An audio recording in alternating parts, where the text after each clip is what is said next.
I'm sitting here with my friends Dominic, Randy, and Andy at our almost weekly time of drinking beer and maybe eating pizza. There's going to be some slices. There are going to be some slices. There's going to be a few. Andy Cordova, Randy Famula, Dominic Hastings.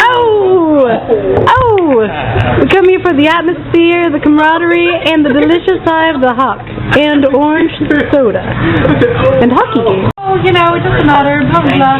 So I showed up and, I had my turtleneck on, and, this is terrible. But so I showed up, and, I remember that, I felt like the interview wasn't going very well, but I said to Ernie, I was like, Ernie and Rose are the ones that were interviewing me, and I said, if you hire me, you won't regret it, blah, blah, blah, blah, and I had them in stitches, and then a few hours later, Ernie called me, and he was like, I was very impressed with you, and he offered me a job.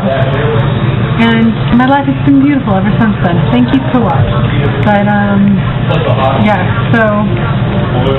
How about the first time you were interviewed for the co-op? What did you do? It was Ernie and the elderly deli guy. He got fired because somebody cut their hand off. Jesus. Okay. I thought it was just a finger, but okay. More or less.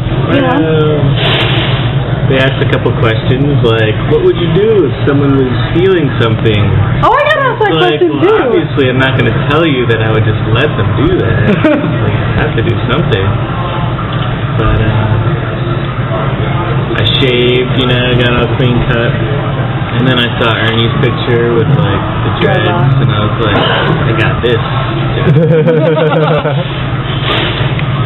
How about you, Randy? How was your interview? I had the worst combination. I had Ernie, Eric Stronger, I'll tell you. Oh, that is intimidating. And Oh, wow. Jesus Christ. Oh, wow. At the time, I was just so deer in the headlights, but then later on, as I was working there, I was just I never been intimidated by these people. No. Wait, Andy, you. Who interviewed you? My interview? Mm-hmm. Okay, this is a good story. Ago? No, this is a really good story. Ready for this? Don Lee was the manager of the Deli and Meat Department. He gives me an interview. It's on his smoking break. We're outside. He's smoking a cigarette. We're sitting on the curb. He's like, so why do you want a job here? I'm like, so I like money. I would like to have more money. And he's like, do you work weekdays, weekends? I'm like, yeah. He's like, I will call you tomorrow. Looks like you'll probably get the job. I'm like, okay. That's awesome. That was my interview. The cigarette. Oh wait, here's where I'm going to talk about where you saved my life. Okay. Here it comes. So, wait, I am still recording. Okay, so Andy Cordova, I literally owe him my life because, was this 2 years ago, Andy? Yeah. A couple years ago, I was standing in front of the deli and I was eating some broccoli, and the floret was too big for me to chew, so I decided to swallow it. And so I started choking on it, and I've never had this experience before. It was caught right about here, and I couldn't breathe, and I was just, and so Andy came up behind me, and he performed the Heimlich maneuver on me. It worked? And it made, what sound did it make, Andy? And it went plop. Flopped on the ground? Flopped on the ground. It's so Had some mayonnaise or something on it? Yeah, it was disgusting. It was it was before I realized that had bacon in it, and so I ate it for some reason. Yeah. But even though the name of it is like bacon broccoli salad. Well, anyways, it flopped on the ground. Ignorance is bliss. And I had all this spit and drool and stomach bile on it. It was disgusting. Pick it up and hand it back? I cleaned it. She wanted to clean it. I told her to go. You were relaxed. Oh my God! And I lived with Andy's best friend at one point. Gary. And one time we were walking home towards my apartment where I lived with Gary, and we saw a gigantic raccoon holding a baby and a ham sandwich. A whole ham sandwich. Not it was terrifying. And a baby. Yeah. The raccoon was seriously Like a baby raccoon? It's like- Or a baby person. A baby person. It was a baby. It was a raccoon and a raccoon. Yeah, it was awful. It was terrifying. Awful. Raccoon and a Hanson walking to a bar. I wish I was kidding. It was terrifying. It was. And I was ready. The bad thing is, it kind of tried past us, but I was ready to push Rachel and run.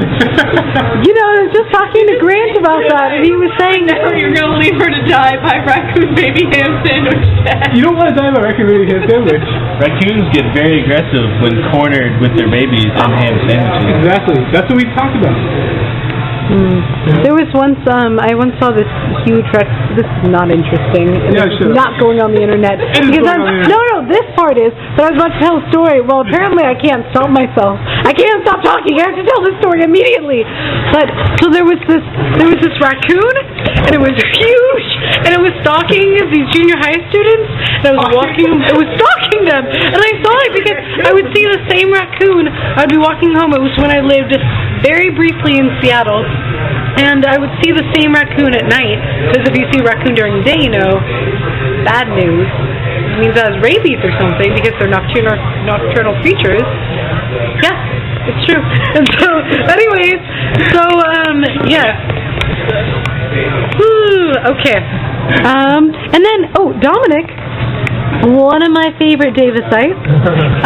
He and I worked together like 2 years ago or something, and then he moved to Italy. That's right, where he had whooped before. He worked on an Italian farm. He's super cool, and now I'm hoping that he sticks around because he might study biodynamics. Oh God, biodynamics at a school in the area. But yeah, Dominic, I'm delighted to have him around. Dominic, do you want to tell me about your experiences bicycling through the Alps, or perhaps the pizzas that you've eaten, how they compare to Woodstock? Well, what you have here is the classic American pizza with the thicker crust. That's what you're focusing on? A little bit. I shouldn't have suggested that. Oh, what? No, continue, please. This is wonderful. This is wonderful. Please. Okay, sorry. That's awesome. Okay, so classic American crust. Classic American, you know, this is an interesting with the fold over here. You don't usually see that. But I am a fan of the thin crust, you know, less is more toppings, you know, that don't weigh it down. But, You were also a bartender in Philadelphia. I did do some bartending in Philadelphia. It was more like drinking and giving other people drinks at the same time. So, you could say it was bartending, but I just think of it as drinking. I remember once Dominic used to like bike to work, 9 miles? 7.5. 7.5 every day. That would be a total of 19 miles? 15 miles. Oh wait, no, I'm sorry, I was still thinking, but anyway, 7.5. Anyways, math's clearly not my strong suit, so Keep going. Keep going. anyways, I remember one day I was biking with Dominic, and he was coming back from his house. He had people over, and he was saying that if he continued to work in Philadelphia, he felt like he might have died. It's true. Yeah, yes, The I did. bartender's life. The cutest little baby. You don't have a lot of will control. It gets the best of you. Yes, but now he's a man who wears linen pants. Now I have linen pants, even white ones. Woo! Okay. Thank you. And Randy Famulus.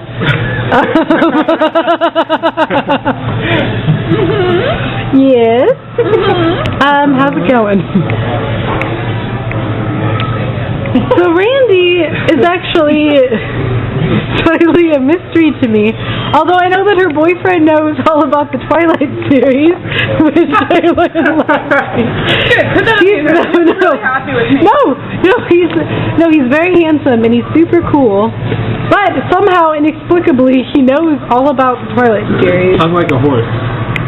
Is that going on the internet? Hung like a horse. Why the heck not? Censorship is not our game. Sure. See? It's true. Oh. What if your mom sees this, Randy? You're an adult. It's She knows okay. all about you, don't You're an worry about adult. Okay. Now start it over.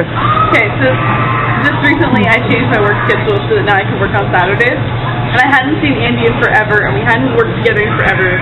And I'm at my register, and he walks up, and I'm like, oh my god, it's Andy! We get to work together, and he gives me this huge hug, like crushing hug, like pops my back and everything.